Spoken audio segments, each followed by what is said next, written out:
দিতে পারেন? পারি না ব্রাদার, পারি না। রহস্য খেলাচকে বন্ধ হতে হলে, এই পৃথিবীতে বাঁচতে হলে নিজেকে হতে হবে রহস্যময়। আচ্ছা, একজন সহজ সরল সত্য নিষ্ঠা মাস্টারমশাইয়ের সঙ্গে দেখা করতে এসো, নিজে সহজ হতে পারছি না। বেশ, আপনি বসুন, আমি বাবাকে পাঠিয়ে দিচ্ছি। এসো শুভ। কংগ্রাচুলেশন ব্রাদার্স, আপনার এই উদার কণ্ঠ বুদ্ধিদীপ্ত কথাগুলো আমার খুব ভালো লেগেছে। আশা করি আপনার এই কাজের সঙ্গে কথাগুলো সামঞ্জস্য হবে। চলি, আবার দেখা হবে।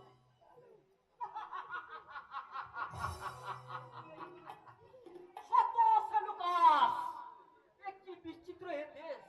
এই দেশে সাধারণ মানুষ অর্থলোভী নেতা মন্ত্রীদের মনে প্রাণে ঘৃণা করে, অথচ নিজেরাই তারই পদক অনুসরণ করে। সেই একই অনুসরণ করে চলেছে সত্যমত শ্যামসুন্দর সামন্ত। কে তুমি?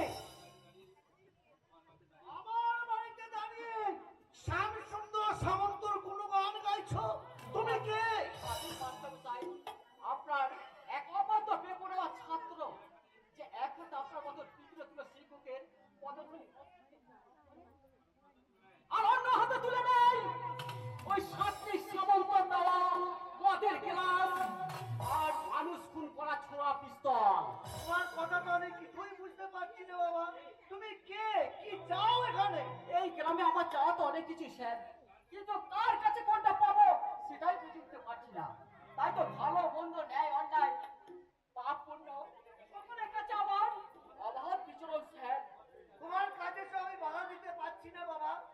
আমি শুধু জানতে চাই তুমি আমার কাছে কি চাও? বেশি কিছু নয়, শুধু একটু অনুমতি। অনুমতি মানে? মানে আপনার অনুমতি পেলে আমি আপনাকে একটা উপদেশ দেবো স্যার। উপদেশ দেবে তুমি আমাকে? বেশ, আমি অনুমতি দিলাম। স্যার, সত্য ন্যায় ধর্মের জন্য এই সংসারে সবকিছু ত্যাগ করা যায়, কিন্তু কোনো কিছুর জন্য সত্য ন্যায় ধর্মকে ত্যাগ করা যায় না। এই কথা আপনি নিশ্চয়ই মানেন? হ্যাঁ, মানি বাবা, মানি, নিশ্চয় মানি। ভগবান শ্রীকৃষ্ণের আদেশে ওই ধর্মপুত্র যুধিষ্ঠির নিত্য আশ্রয় নিয়ে ধর্মরাজ্য প্রতিষ্ঠা করেছিল, কিন্তু এক শয়তানের আদেশে আপনি মিথ্যা আশ্রয় নিয়ে নিজেকে কি করতে চাইছেন স্যার? নিজের সংসার আর ছেলে মেয়েকে বাঁচাতে বাঁচবে না। আপনার ওই হাজারো মিথ্যা একটা সত্যকে বাঁচাতে পারবেন না স্যার। কি বলছো? কি বলছো বাবা তুমি? হ্যাঁ, মিথ্যা কথা